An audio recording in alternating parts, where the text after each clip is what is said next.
Dans cette série balado, Ski à l'école discute avec ses invités variés de nature, de plaisir et d'aventure. C'est connu, s'amuser à l'extérieur, c'est grandir à l'intérieur. Alors c'est parti, attachez vos bottines, on va se faire ensemble une randonnée parsemée d'histoires inspirantes. En route pour Capitale Plein Air. Bienvenue à ce 24e épisode de notre série balado. Mon nom est Benoît Hudon de Ski à l'école. Deuxième parc le plus fréquenté au pays avec 2,7 millions de visites enregistrées l'an dernier. Le parc La Gatineau, là, c'est comme ce vieil ami essentiel, maintenant rendu super populaire, oui, mais sur qui on peut toujours compter pour s'amuser à l'extérieur. Avec Rachel Paquette, agente de programme au parc, une job qu'elle décrit soit dit en passant comme du bonbon, on remonte dans le temps ensemble pour voir comment le parc s'est formé au fil des décennies, partant des Premières Nations, en passant par les réseaux de sentiers défrichés au début des années 1900 par de sérieux motivés, jusqu'au trait qu'on lui connaît aujourd'hui au parc, c'est-à-dire généreux, accessible, surprenant et soucieux de sa faune et sa flore. C'est un ami qui nous fait du bien ainsi qu'aux autres, alors on se doit de le respecter. Vous entendrez, Rachel est elle-même une amie de longue date du parc La Gatineau et c'est aussi une mordue de plein air, alors on n'aurait pas pu rêver d'une personne mieux placée pour nous parler de toutes ces choses qu'on adore ici au balado, alors bonne écoute! Vivre un trip de plein air éducatif, unique et gratuit, ça vous intéresse? Eh bien, faites comme moi et participez au programme du Corps canadien de conservation, une expérience tout simplement incroyable qui dure 4 mois, tout frais payés, pour les 18 à 30 ans. Au menu, la découverte du Canada, des certifications en plein air et une connexion totale avec la nature. Apprenez-en plus sur canadianconservationcorps.ca. Je vous dis de mon côté, ça a changé ma vie. Et pour les 15 à 18 ans, je vous encourage à visiter le programme Sors dehors au wildoutside.ca. Ces deux programmes sont développés par la Fédération canadienne de la faune. À vous de jouer, l'expérience d'une vie est à portée de doigt. Rachel, un immense merci d'être parmi nous. Comment te sens-tu à l'idée de jaser de plein air et de terrains de jeu naturels assez magnifiques qu'on a en Outaouais aujourd'hui? C'est parfait pour moi. Ça lie beaucoup qui je suis et le travail que je fais. Donc, je suis contente d'être ici. Merci de l'invitation. Aucun problème, on va avoir beaucoup de plaisir. On va apprendre à te connaître également au cours de cette conversation. Mais mon petit doigt me dit déjà en partant là, que tu portes un amour profond pour le parc. Est-ce que c'est le cas? Et si oui, depuis quand? Et c'est drôle parce que oui, en effet, c'est le cas. Puis c'est depuis toujours, quand j'étais tout petite, mes parents allaient camper au lac Philippe au camping Hmm. qu'il y a dans le parc. Donc, on a des photos, là, tu sais, j'ai 2, 3 ans avec mes frères et sœurs, mes cousins, cousines sur la plage du lac Philippe, là où je travaille maintenant. Donc, c'est vraiment depuis toujours que j'aime être dehors, que je fais partie de clubs de plein air, que je me retrouve, moi, en randonnée ou que je retrouve des amis dans des activités comme du canot camping, puis juste se balader en raquette l'hiver. Fait que c'est vraiment depuis toujours que c'est là que je suis bien, puis je suis vraiment contente de pouvoir partager cette passion-là dans le cadre de mon travail aussi. Tu sais. Ah, c'est merveilleux tout ça. Puis justement, tu en profites 4 saisons, à ce que j'entends, parce que le parc, c'est ça, c'est des activités 4 saisons. Tu préconises canot, j'ai entendu raquette aussi. Mhm, mhm. Euh, Vraiment, qu'est-ce qui te fait vibrer en tant qu'activité de plein air? Là, si tu en avais une que tu préconises. Pour moi, ce serait la randonnée. Et puis, j'hésite, là, je vais en nommer deux, mais ce serait la randonnée ou le vélo, qui sont, je pense, deux activités qui peuvent être accessibles à presque tout le monde. Puis qui sont disponibles dans le parc, justement, pour différents niveaux, Oui. dépendamment de la volonté puis des capacités physiques des gens. Tu sais. Oui, l'accessibilité, c'est tellement un point important. Puis avec les infrastructures accessibles du parc de la Gatineau, ça vient un peu de démocratiser la pratique, puis Mhm. vraiment là, se sentir bien en nature de façon assez accessible parce que c'est à proximité de la zone urbaine. On va en parler de tout ça. Mais côté professionnel, juste avant de tomber directement dans le parc comme tel, j'aimerais savoir comment tu as abouti en tant qu'interprète de la nature au parc de la Gatineau, Rachel. Donc moi, à l'école, à l'université, j'ai fait mon bac en bio. Pendant ce temps-là, j'étais interprète au Musée de la nature. Puis Ah, j'aimais ça, mais je trouvais que c'était, tout à fait prévisible OK. comme milieu. À chaque fois, il y avait les mêmes animaux aux mêmes endroits Oui. dans les petites fenêtres. Donc vraiment, ça a commencé de là. Puis pour dire vrai, j'ai voyagé quand j'avais 19 ans. On s'est retrouvés, à l'amphithéâtre du lac Louise, une amie et moi. Hmm. Puis en regardant l'interprète à l'amphithéâtre ce soir-là, je me disais: ça, c'est une job?» Tu sais, Ah, puis à partir de ce moment-là, je sentais: «OK, moi, je peux justement, tu sais, être avec les gens, partager cette passion-là, être responsable de mettre en œuvre des activités guidées, des feux de hmm. camp animés, des, présentations à des amphithéâtres, accueillir des groupes scolaires», tu sais, tout ça pour moi, c'est juste du bonbon. Tu sais, C'est c'est du ça que bonbon, j'aime hein? faire, c'est ça, de partager, d'échanger avec des gens dans un milieu naturel. Ah, génial. Puis quand on parle de feu de camp animé, c'est parce que toi, tu vas alimenter un joli feu et tu vas alimenter un conte, une histoire en parallèle à côté? Exact. Donc, moi, dans mon rôle en ce moment, je suis agent de programme, donc je suis plus la personne qui forme ou qui crée les programmes, mais il y a des Hmm. guides interprètes qui sont présents au lac Philippe pendant l'été, pendant la saison estivale. Puis justement, ce sont les campeurs ou les visiteurs de jour viennent s'asseoir sur des beaux bancs en bois autour d'un feu qui est au bord du lac Philippe. Puis on raconte soit l'histoire du parc ou les sons nocturnes plus typiques. Puis Mhm. c'est une belle façon que les campeurs ont de se retrouver, poser leurs questions. Vraiment, le gros rôle que j'ai, c'est peut-être semer des valeurs de conservation, mais aussi répondre aux questions, tu sais, leur permettre d'avoir cet échange-là avec quelqu'un qui travaille dans le parc. Ah oui, c'est superbe parce que les gens qui sont curieux après ça sont sujets à complètement Mhm. être imbibés des valeurs, puis après ça, repartir avec le fait que la nature, le camping, Oui, c'est des choses qui vont rester. Fait que je pense que tu as un rôle clé. oui, exactement. Cette expérience-là, tu sais, cette expérience positive-là qu'ils peuvent avoir, être à la rencontre. Maintenant, on a des guides ou des patrouilleurs aussi qui sont dans le parc presque à l'année longue pour justement que les visiteurs puissent rencontrer quelqu'un, poser des questions. Parce que c'est sûr qu'il y a des panneaux d'interprétation, puis il y a des panneaux d'information, de signalisation. Ça donne de l'information, mais ceux qui n'ont pas tendance à s'arrêter ou lire, ben peut-être qu'ils vont avoir tendance à dire bonjour à quelqu'un qui passe. Tu sais. Oui, l'interaction humaine, toujours Mhm, gagnant. mhm. Oui, Ah, exactement.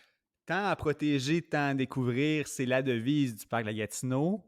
Je Oui, suis curieux, on va le découvrir. On va commencer par la partie découverte, si tu veux bien. Moi, oui, bien sûr. personnellement, j'habite assez proche du parc, mais j'ai l'impression qu'il reste encore beaucoup d'éléments à son sujet qui m'échappent.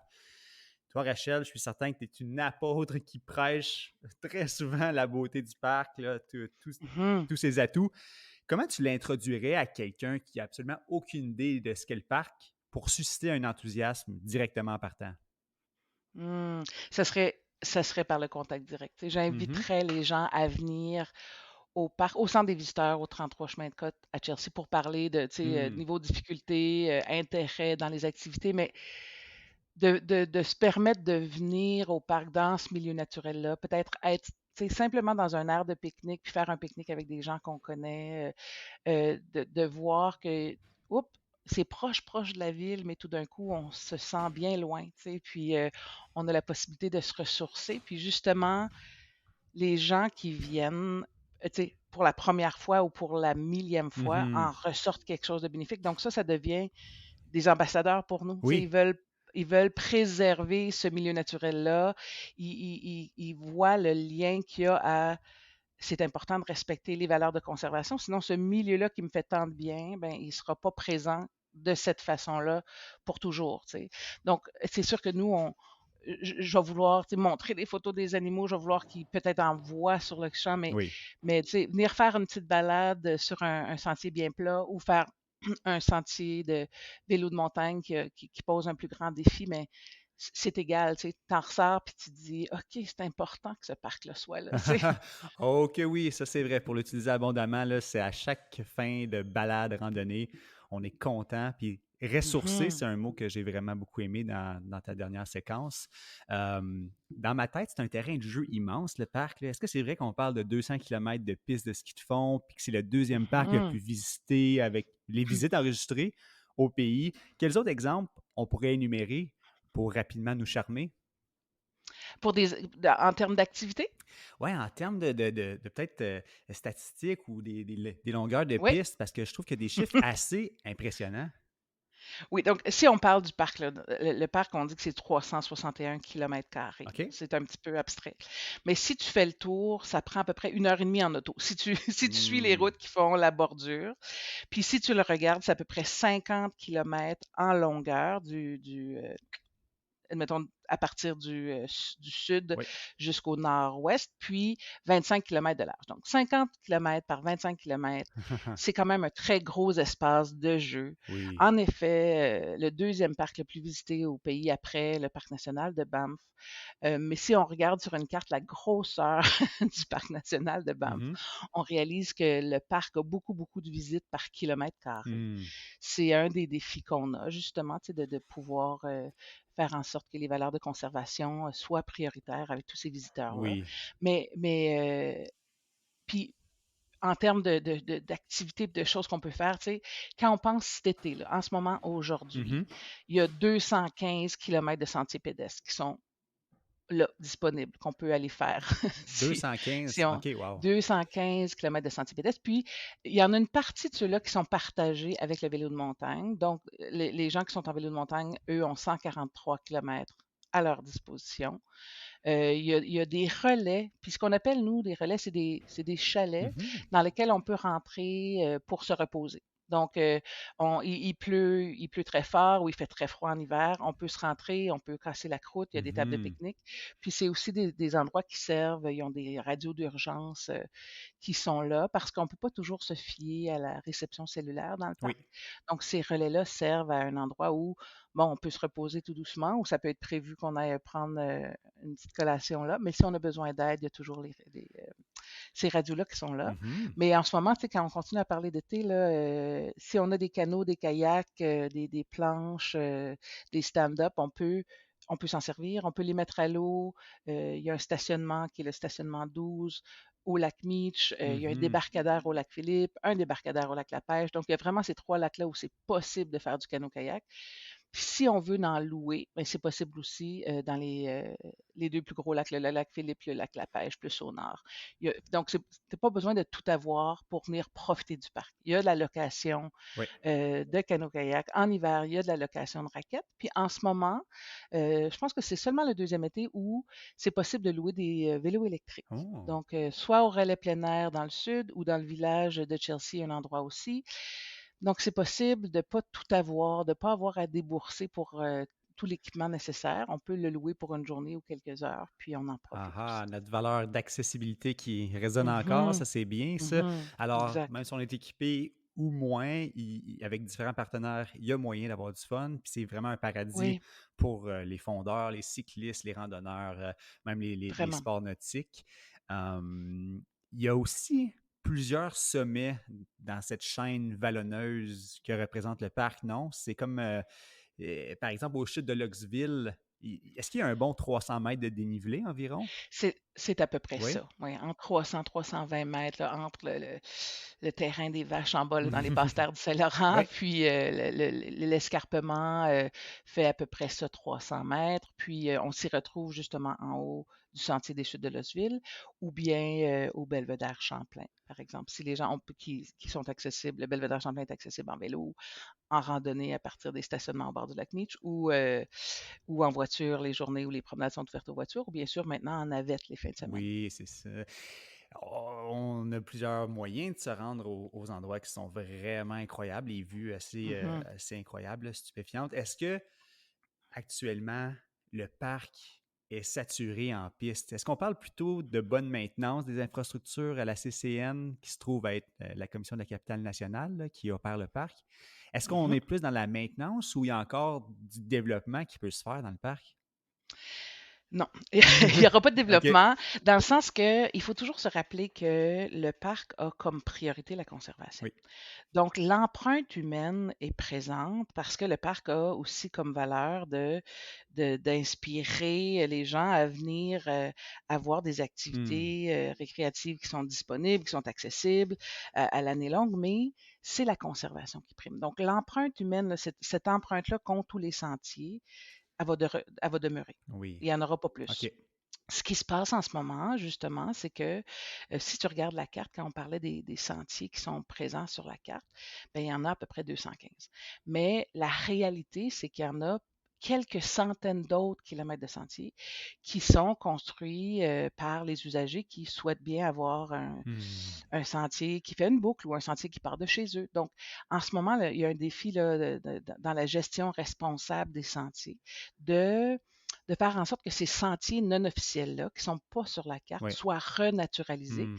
Puis, par exemple, il y a un compromis, là. Il va y avoir une centaine de kilomètres qui vont être ajoutés. Donc, pour répondre à ta question, oui, il va y avoir des sentiers qui vont être euh, officialisés, qui vont se retrouver sur la carte, qui vont être entretenus, balisés, Mmh. et ça sera plus sécuritaire de s'y retrouver. Oui. Mais après ça, là, une fois qu'on a décidé ça, puis le compromis a été Oui. décidé, ça va rester comme ça. L'offre va rester la même, mais les sentiers vont continuer à être entretenus, puis à être en bon état, justement pour accueillir tout le monde. Tu sais, les gens qui veulent un petit sentier facile plat ou quelqu'un qui veut un grand défi, Oui. ça sera présent et Ah possible. oui, il y Tu en sais. a pour tous les goûts. Puis, est-ce que tu peux nous raconter comment on en est rendu là avec des centaines de kilomètres de sentiers de renommée nationale, j'oserais dire? Si on se promène au Mhm. domaine Mackenzie King, on peut voir les vestiges de la fondation du parc, un peu d'histoire avec les panneaux. Mhm. Mais s'il te plaît, est-ce que tu peux nous faire un survol de son histoire?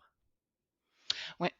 Et on peut commencer loin, loin, mais je vais rester comme, tu sais, dans le sens que le parc est utilisé par les Anishinabés depuis des milliers d'années.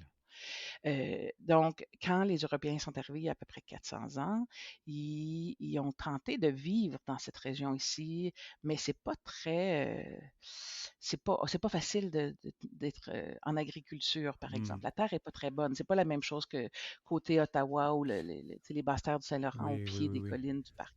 Donc, en 1857, on va commencer là. C'est Ottawa qui devient la capitale du Canada. Puis ce que ça veut dire, c'est que les gens qui sont ici, qui aiment bien les collines, il y a déjà du ski de fond, il y a déjà de la randonnée, il y a déjà du vélo, des sentiers qui se sont, tu sais, créés par, Mhm. par les résidents de cet endroit-là. Mais là, quand il y a une capitale pas loin, les gens ont de l'argent qui est plus. C'est que c'est pas saisonnier, Ouais.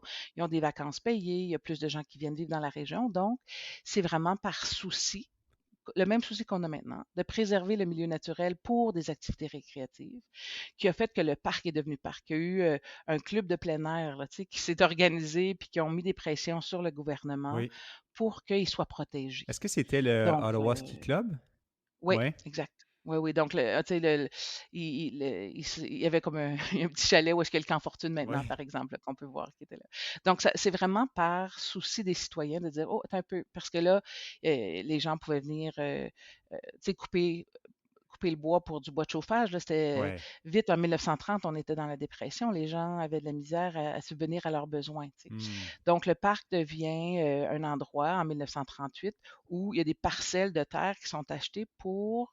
Oh, oh, oh, petit peu, il y a des règlements de conservation qui Mhm. commencent à être là. Puis là, on saute déjà en 80. Le parc est pas mal plus parc, là, en OK. 1980. Puis c'est un premier plan directeur qui s'installe. Puis à ce moment-là, la récréation, c'est la priorité. On veut vraiment faire du vélo, de la randonnée, du canot, puis la conservation va venir supporter ces activités-là. Mhm. Mais déjà 10 ans plus tard, c'est égal. OK.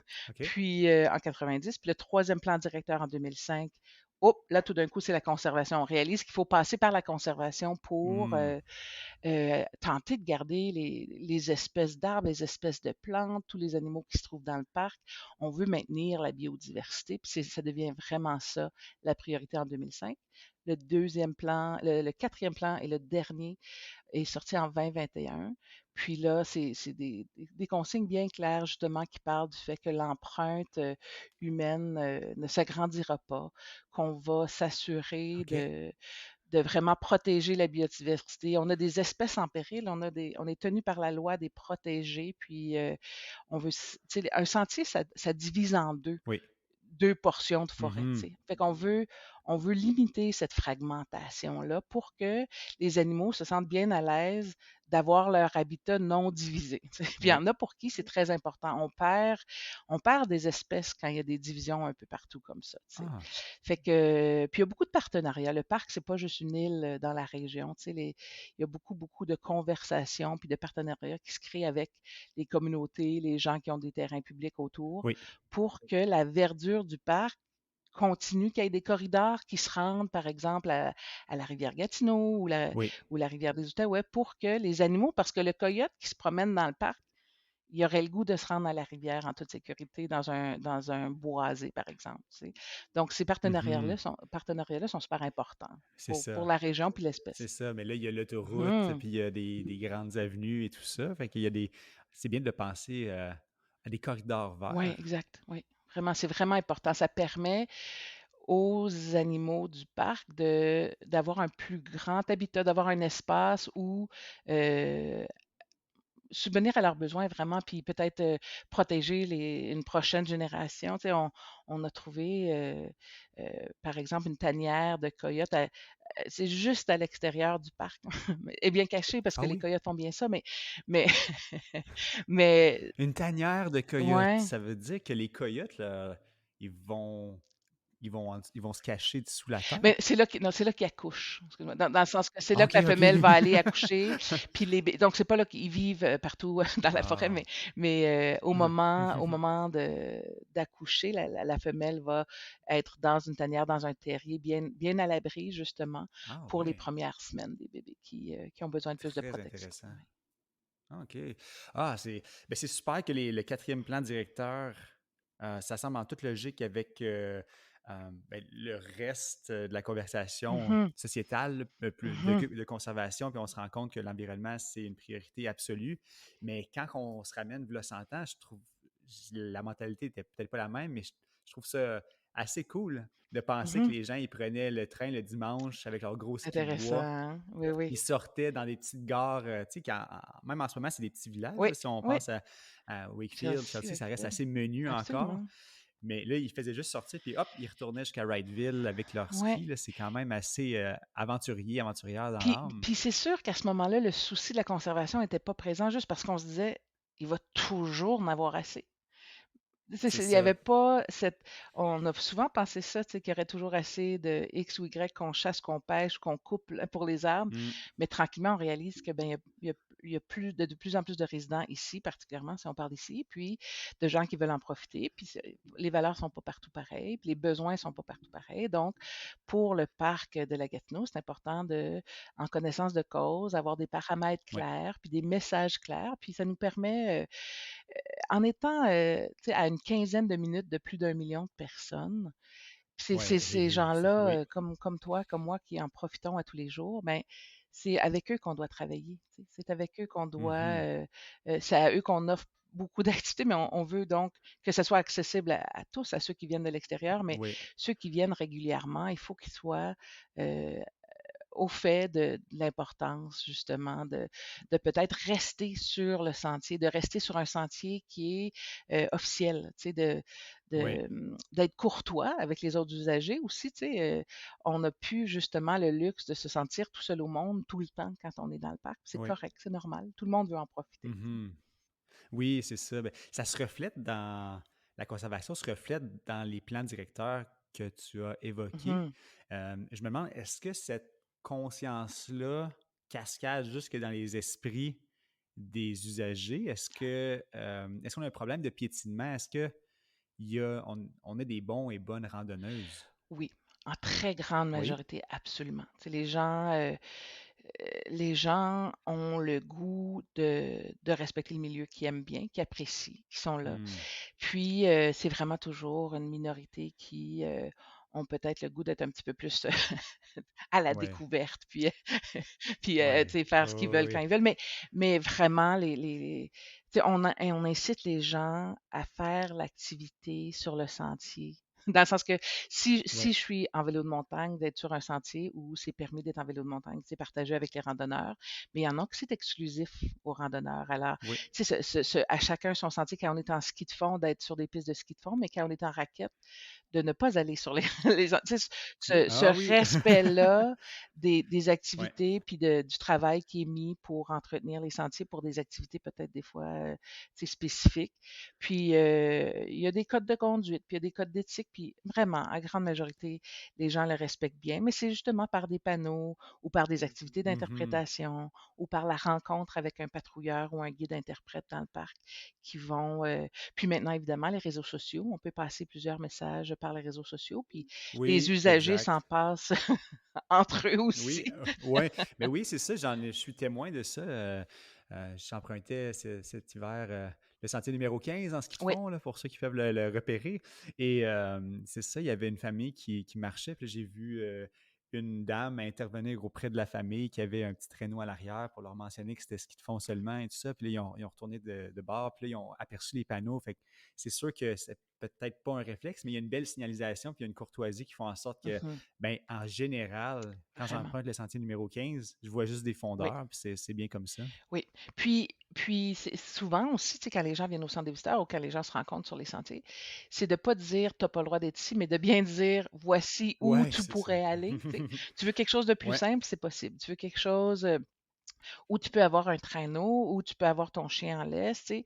Il y en Ouais. a vraiment pour tout le monde. Puis c'est juste Oui. de, de donner un plan B à la personne qui a peut-être planifié sans connaître les consignes ou Oui. ce qui limite peut-être là, un sentier par rapport à un autre. Certainement. Fait que c'est plein d'options pour s'amuser, Mhm. mais il y a aussi beaucoup, beaucoup de diversité naturelle dans le parc. Puis j'aimerais qu'on l'aborde maintenant en Mhm. dernière portion de cet entretien avec toi, Rachel. Tu es sûrement la première là, qui est au courant de ça et qui apprécie que le plein air rime avec écosystème, avec Mhm. nature environnante. Est-ce qu'il y a plusieurs petits écosystèmes naturels dans le parc ou on parle plutôt d'un grand bloc uni? Non, heureusement, il y a de la belle biodiversité d'habitat parce Hmm. qu'avec la biodiversité d'habitat vient la biodiversité des plantes et des animaux qui y vivent aussi. Donc, si on est un oiseau Wow. puis on survole le parc, on va voir, Mhm. tu sais, au loin, on peut s'imaginer, écoute, donc c'est juste un couvert de forêt, cette histoire-là, mais en général, donc beaucoup, beaucoup d'arbres, évidemment, une cinquantaine de sortes d'arbres. Ce qu'on voit généralement, ce sont des érablières avec des pochettes de Ouais. conifères. Mais beaucoup de lacs, des petits comme des grands, des lacs qui ont un aspect un peu vieillot. Là, quand on monte la promenade Fortune, il y a le lac Fortune à gauche, puis on voit qu'il y a des Mhm. marais, plusieurs mètres tu sais, en bordure de ce lac-là, mais c'est un lac qui est bien vieux, puis qui est en train de vieillir de sa belle vieillesse. Là. C'est tout à fait naturel, tout ça. Puis il y a des OK. lacs tu sais, qu'on connaît bien, dans lesquels on se baigne, là, comme le lac Meech, puis le lac Mhm. La Pêche et le lac Philippe. Donc, il y a lac, il y a étang, il y a tourbière, il y a forêt, il y a des champs. Quand on va dans la vallée Meech, là, quand on se dirige vers le nord sur Oui. l'autoroute, puis on sort pour aller au stationnement 16, par exemple, pour aller au stationnement 15 en raquette l'hiver, des beaux grands champs. C'est Oui. de toute beauté en automne, hein, ce genre d'habitat-là aussi. Donc, pour les habitats, il y a une grande diversité, ce qui fait que justement, il y a plusieurs animaux qui y vivent, plusieurs sortes de plantes. Si on est dans le parc comme visiteur, c'est sûr que on risque de voir des choses qui, si on vient d'ici, qui nous impressionnent moins Mhm. comme des écureuils, mais mais souvent, j'ai vu des Par gens exemple. qui viennent pas nécessairement du pays, qui sont très impressionnés par les écureuils. Et les Ah. marmottes, Ah. donc on voit des marmottes, on voit, à ce temps-ci de l'année, plusieurs personnes nous rapportent avoir vu des cerfs de Virginie, des femelles avec Oui. leurs bébés. Ah. Justement, mon conjoint a vu un mâle avec un grand panache la semaine passée. Ah. Puis, pour les Magnifique. amateurs d'oiseaux, c'est super. Tu sais, on a à peu près 230 espèces d'oiseaux qui se servent du parc à un moment donné dans 230. l'année, parce qu'il y en a qui Wow. s'y posent un petit peu puis qui continuent plus au nord dans leur migration. Il y en a plusieurs qui viennent faire leur nid ici. Les bébés passent leur premier été ici, puis ensuite ils migrent pour l'hiver. Ceux qui ne peuvent pas trouver nourriture ou ne peuvent pas résister au froid vont aller dans le sud pour l'hiver. Puis ceux qui restent, quand même, il y a 30 espèces, une trentaine d'espèces d'oiseaux qui restent avec nous tout l'hiver, comme le grand pic, par exemple, comme la petite mésange à tête noire. Puis ce sont vraiment Ah, des oiseaux qu'on peut voir facilement. Il y a plusieurs personnes qui viennent profiter euh, mais d'entendre les sons oui. d'oiseaux, puis de les identifier ou juste les photographier. Mais Ah oui, oui, oui. On effectivement. voit les grands appareils Mhm, photographiques abondamment dans le mhm. parc, puis c'est Puis super. en fait, les gens, des fois, viennent pas dans le parc. Je parle de ceux qui viennent. Il y a des gens qui viennent pas dans le parc parce qu'ils ont peur de l'ours noir, parce qu'ils ont peur des Hmm. coyotes. Puis nous, ça fait partie de notre mandat de les éduquer à la présence de ces animaux-là, de comment Mhm. éviter des rencontres, tu sais, malencontreuses, mais puis de respecter ces animaux-là, mais surtout de ne pas en avoir peur, tu sais. Il y a moyen d'aller Oui. dans le parc en toute sécurité, tout le temps. Puis ces animaux-là, on est content de les avoir, tu sais. Si on est capable de supporter une population d'ours et puis de voir souvent des coyotes, c'est parce que le parc est Mhm. assez grand, qui est assez en santé, tu sais. Si on peut Ouais, oui, faire, c'est un bel oui, c'est indicateur. ça, comme quand les grands animaux vont bien, mais tous les plus petits qui ont besoin de moins de terrain, moins de choses, ça veut dire qu'ils vont bien Ouais. aussi, tu sais. Donc, on éduque Ah. beaucoup à quoi faire quand on rencontre un ours, par exemple, ou quoi faire pour ne pas rencontrer de coyote, puis ça se passe très bien, tu sais, voilà. OK. Est-ce qu'on peut prendre un 30 secondes juste pour démystifier ça Oui, ensemble? Comment on réagit si on voit coyote ou ours? Est-ce que c'est le même à peu processus? près, oui. Donc, mes plans A pour Oui. ne pas en voir, c'est de faire du bruit. Tu sais, dans le sens que Oui, des fois, OK. il faut savoir quoi faire C'est quand on est noté. perdu, mais il faut savoir comment pas se perdre. C'est un peu la même chose. Donc, Ouais, ouais, ouais. Oui. si on fait du bruit, généralement, en fait, quand on est deux, trois, on va se parler. Fait que ces gens-là, quand on est en Oui. petit groupe, on voit beaucoup moins pour ce coyote. Si on en Ouais. voit parce que on est plus contemplatif, on est seul, on fait pas beaucoup de bruit, puis le vent est dans la direction qui fait que l'ours nous sent pas venir, par exemple, prenons l'ours en exemple. Si on le Oui. voit, généralement, c'est parce qu'il nous a pas vus, il nous a pas sentis, il nous a pas entendus. Fait qu'on s'assure que ça se Mhm. passe. Une fois qu'on le voit, on lui parle doucement. On peut mettre les mains en l'air pour dire regarde comme je suis grand et Mhm. grande. On peut prendre les petits enfants pour dire regarde comme je suis plus large que tu pensais. Puis Oui. on recule tout doucement en parlant. En fait, généralement, ce qui peut se passer, c'est que dès qu'on fait du bruit, l'ours va nous entendre puis il va partir à courir, puis on peut continuer notre chemin. Ça, c'est vraiment ce qui se passe le plus souvent. Puis si D'accord. l'ours reste là, ben on rebrousse chemin lentement. On lui fait pas d'eau parce qu'on veut savoir où est-ce qu'il va et qu'est-ce Mm. qu'il fait. Important. Puis Oui. on marche lentement puis on lui donne l'espace qu'il a besoin. On est chez eux. Nous, on est les Oui. invités. Puis lui, il Mhm. nous invite généralement avec le plus grand respect aussi. Fait que si lui a besoin d'un peu d'espace, on lui donne. Mais la première chose à faire, c'est vraiment de lui indiquer qu'on est là, puis où on Oui. est. Fait que lui, il va entendre, il va nous voir. Puis souvent, on pense que quand l'ours va sur ses pattes arrière, c'est parce qu'il est agressif, mais c'est parce qu'il n'a pas des bons yeux. Fait que la première chose que l'ours noir Ah, risque de faire, c'est de se mettre sur ses pattes arrière un peu pour mieux sentir. Il lève le nez, puis il va essayer de te OK. regarder, il va essayer de mettre les oreilles. Tu sais, il essaie de voir, hein, Tous ses qu'est-ce qui se sens. Ouais. passe? Puis là, il va c'est ça, nous sentir, nous voir, nous entendre. Touc, touc, il remet ses deux pattes, puis il part à courir. Il Vraiment. Oui. déguerpit. Ah. Tu sais, Ah, il y en OK. a pas eu de situation euh, où l'ours et l'humain, ça s'est mal passé. OK. OK. Ça, Les c'est usagers, des fois, ont eu rassurant. très peur parce que l'ours il s'est rapproché, parce que l'ours n'a pas eu peur. Mais il n'y en a pas, de fin d'histoire qui finissent mal, il n'y en a pas. Il n'y en a pas. Ah, c'est Voilà. bien. Oui, oui, Ça rassure tout le exact. monde. Donc, c'est avec un respect mutuel, là, Mhm, jusqu'à présent, mhm. il n'y a pas eu d'histoire. Donc, ce n'est pas une barrière pour aller Non, profiter du parc, non, c'est vraiment certain. pas, non. Euh, je trouve ça assez bien là, de pouvoir discuter avec toi de faune, flore du parc, puis des loisirs qu'on peut clairement profiter de façon accessible au parc de Mhm. Gatineau. Je voulais savoir en dernier lieu, Rachel, si tu avais une petite note de la fin pour nous, parce que ça fait déjà une belle grosse demi-heure qu'on converse. Moi, je dirais, n'hésitez pas à découvrir le parc Le Gatineau. Il y en a vraiment pour tout le monde à tous les moments de l'année. Puis, si vous n'êtes pas au courant, notre site web, le parcdelagatineau.gc.ca est bien fait. L'information s'y trouve. Si vous ne la trouvez pas, appelez au centre des visiteurs. Vraiment, le 819-827-2020. 819-827-2020. Les gens sont là, connaissent le parc, sont passionnés, puis vont pouvoir vous guider pour que vous ayez l'expérience que vous souhaitez. Pour moi, c'est vraiment de s'informer puis d'y aller. C'est ça mon conseil. C'est super ça. Ben, merci beaucoup d'être une ambassadrice du parc La Gatineau là, qui est très invitante. J'ai trouvé cette conversation ressourçante, pour utiliser un mot que tu as toi-même employé au début de notre conversation. Donc, si juste en parler, c'est ressourçant, on peut comprendre que d'aller s'immerger dans le parc, ça l'est encore plus.